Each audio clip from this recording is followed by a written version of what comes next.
Hello friends, this is Devendra Kumar Mahavar and today we will discuss some basic concepts of corrosion. In this lecture, we will discuss some introductory part of corrosion, electrochemical mechanism of corrosion, heterogeneous theory of corrosion and homogeneous theory of corrosion.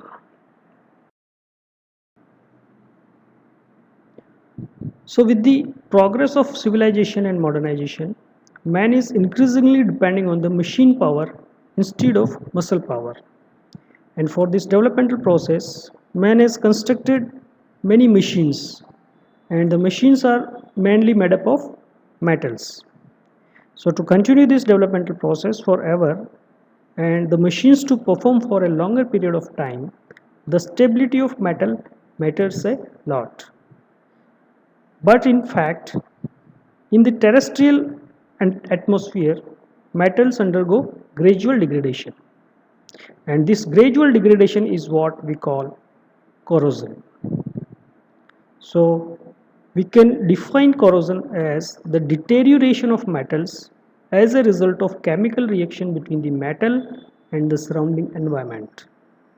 Or in other words, we can say that corrosion is the electrochemical degradation of metals as a result of chemical reaction with the environment. So degradation of metal may include loss of material, that means some material will be lost. Loss of properties, that may be mechanical properties, chemical properties or electrical properties. So there will be some loss of one or the other property. There will be loss of performance of that metal or that machine which is made up of that metal. There will be loss of efficiency. So if these things are happening, that means the metal is getting degraded, and because of that degradation of metal that we call corrosion, because of corrosion there will be loss of material, there will be loss of some properties, there might be loss of performance or the efficiency. So if we consider the corrosion of iron, that we also call rusting, we find that it is a natural process. Why we are saying like this, that it is a natural process? Because we know that the ores of iron exist as a oxides, iron oxides, which is the natural form of iron. And to get pure iron, we go through some processes, refining or purification processes of iron oxide. And during this refining process, there is some consumption of energy. That means if you want to convert or iron oxide to pure iron, we have to give some energy to convert it into pure iron. So it is the natural tendency of the pure iron to get back into its natural form, which is iron oxide. And this is actually lowering of energy. Initially we have to give some energy, give some energy to the ores to get pig iron, then to get steel, and from steel to pure iron we have to give some energy.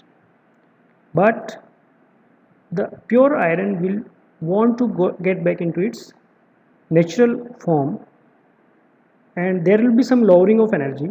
That's why it is a spontaneous process. That's why we are calling it a natural process. And that thing is to be achieved by the process that we call corrosion. So corrosion is nothing but it is a natural tendency of the metal to revert back to its native state.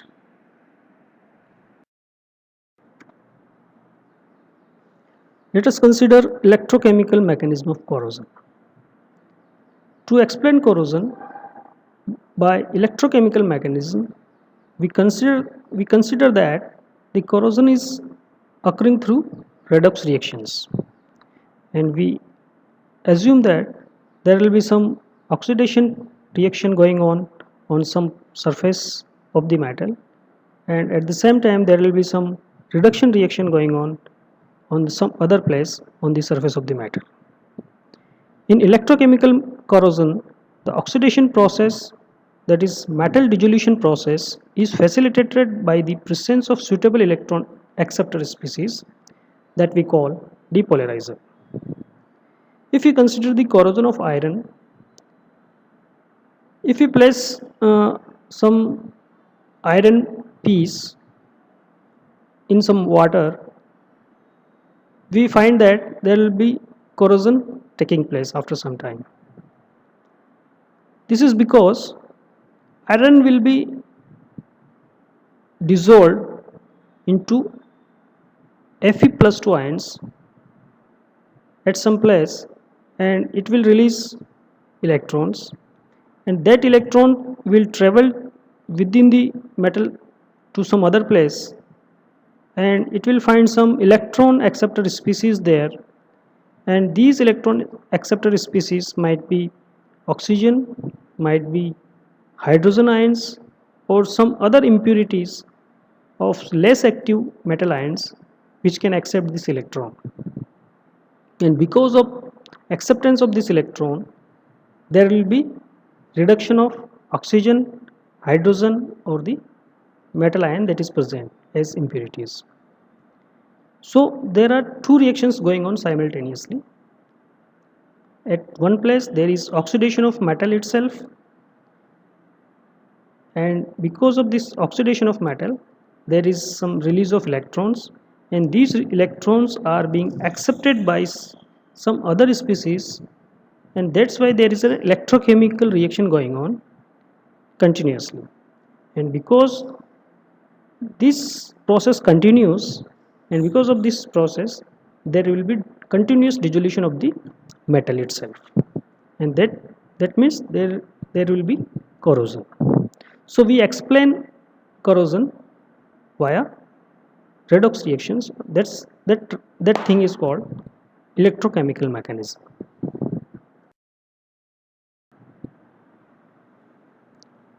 The corrosion occurs due to the existence of separate anodic and cathodic areas or parts between which current flows through the conduction solution.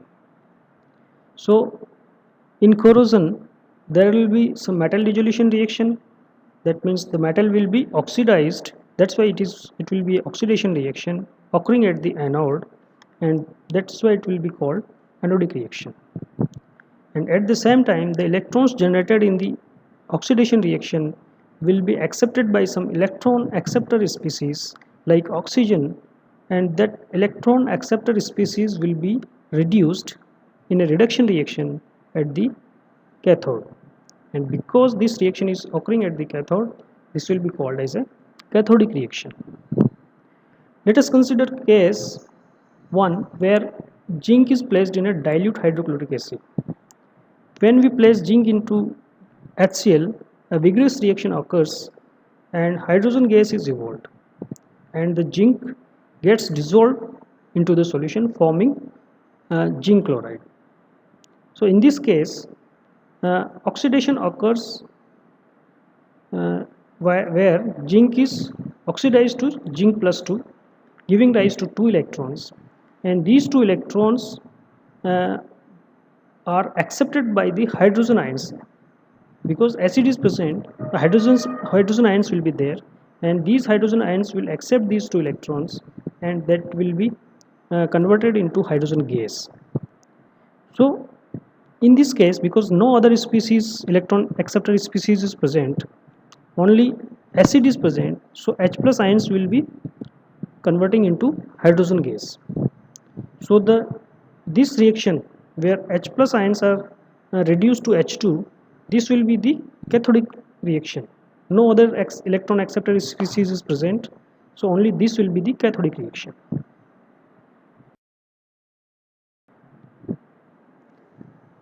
Let us consider case 2 where zinc is placed in aerated hydrochloric acid. So in the previous case no air was there, no oxygen was there, only hydrochloric acid was there.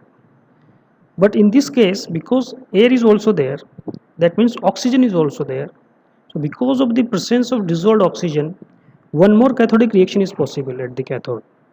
So at anode there will be oxidation of zinc giving rise to zinc ions, and these two electrons released by the oxidation process can be accepted by the hydrogen ions that is present as acids, and it can also be accepted by the dissolved oxygens.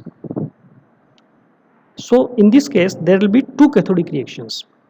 So there will be more corrosion than the previous case, because in order to supply more electrons for the cathodic reactions to achieve charge balance, so there will be more requirement of the electrons, because two cathodic reactions are going on.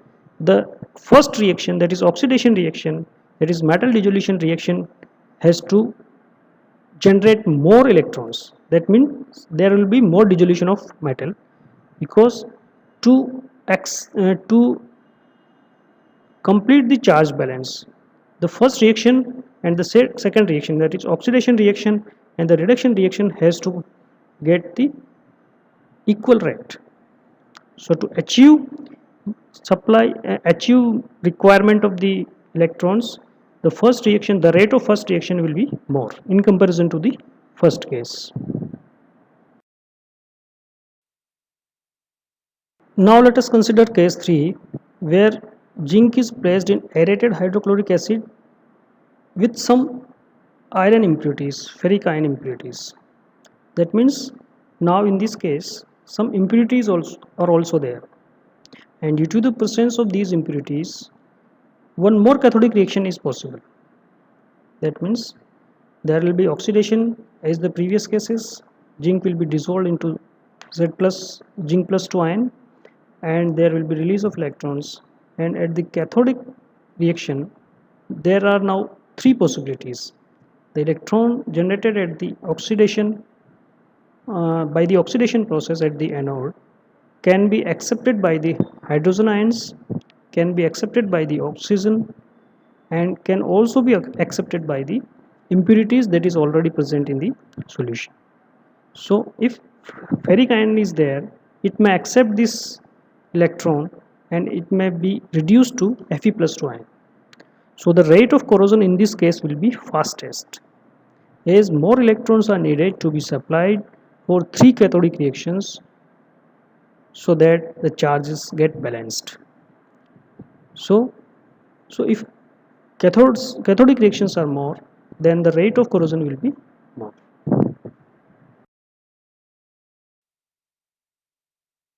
So we have noticed that there must be mass balance and the charge balance. So to achieve the charge balance, the both oxidation reaction and the reduction reaction should be of equal rate. Hence electrochemical reaction or the charge transfer reactions are the basis of corrosion. We can also conclude that corrosion must have metal surface to act as anode and cathode. So if corrosion is taking place, that means there will be some point or some place on the metal surface which will act as an anode, and there will be some point or the place on the surface of the metal that will act as a cathode. So there will be some anodic part and there will be some cathodic part. There will be some electrolyte to conduct the electrons, or metal itself may be the medium of transfer of the electron. So we conclude that there will be some anodic reaction going on, there will be some cathodic reaction going on, or we call it that there will be some redox reactions going on. So all these things are going on, that means the corrosion will be occurring.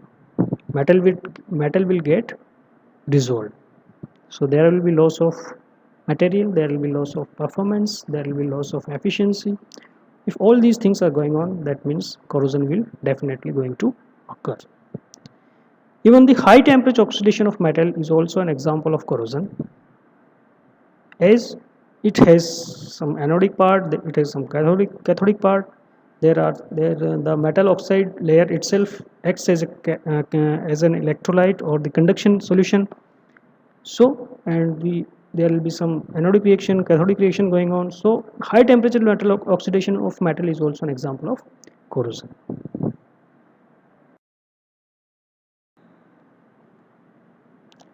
Keeping a metal in vacuum is equivalent to removal of electrolyte in contact with metal and therefore prevents charge transfer reaction, hence it prevents corrosion. So simply if you want to prevent corrosion, you have to remove the conduction of ion or the transfer of ions from one place to other place. So that's why if you place a metal in vacuum, that means you are removing the electrolyte, so, or you are preventing the transfer of electrons. Hence you can prevent the corrosion. A corroding metal is analogous to a short-circuited electrochemical cell. However, there is no external source or load driving or consuming the current, like in electrolytical cell or the electrochemical cells. But even then, it occurs.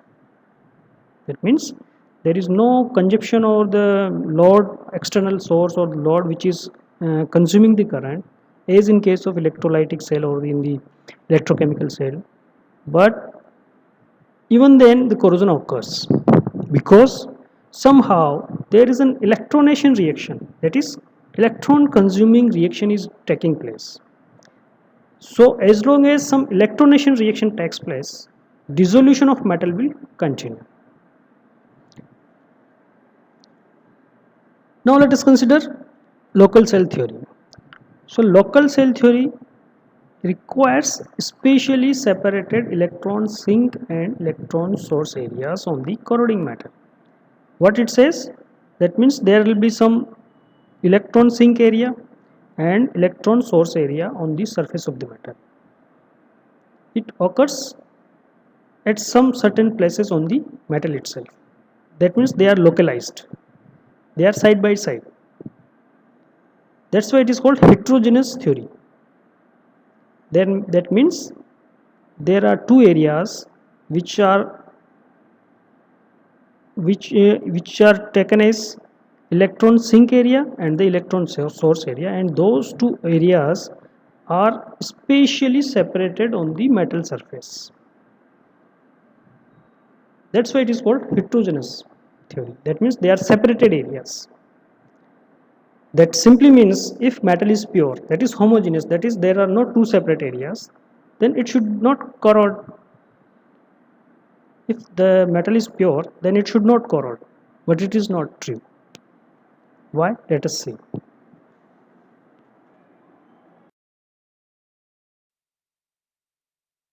So let us discuss homogeneous cell theory, which was proposed by Wagner and Trod in 1938. So according to this theory, there is no need of existence of the spatially separated electron sink and source areas on the metal surface. But in fact, impurities and heterogeneities on the surface are not essential for occurrence of corrosion.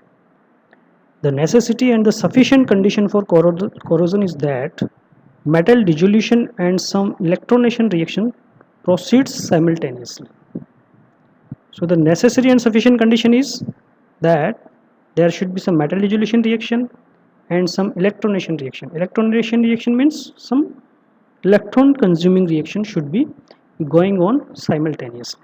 This is the only necessary and sufficient condition. So it is necessary and sufficient that the corrosion potential be more positive than the equilibrium potential of the metal dissolution reaction, and it should be more negative than the equilibrium potential of the electronation reaction.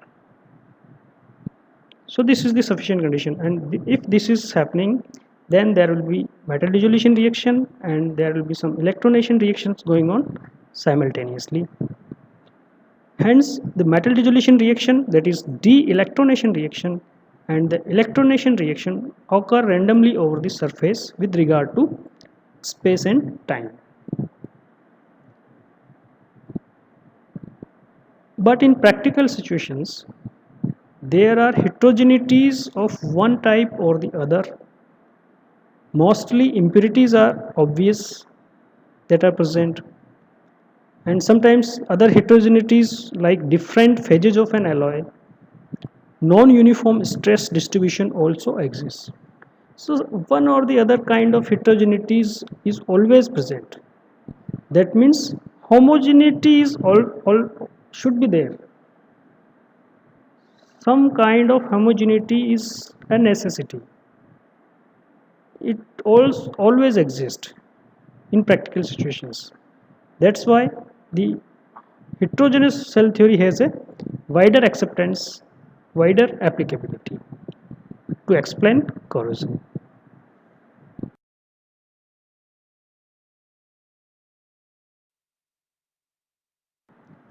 So I hope you have get some idea about basic concepts of corrosion in this video, and you are now able to define corrosion. You understand what is electrochemical mechanism of corrosion and what is homogeneous theory and the heterogeneous theory of corrosion. Thank you. Thank you very much.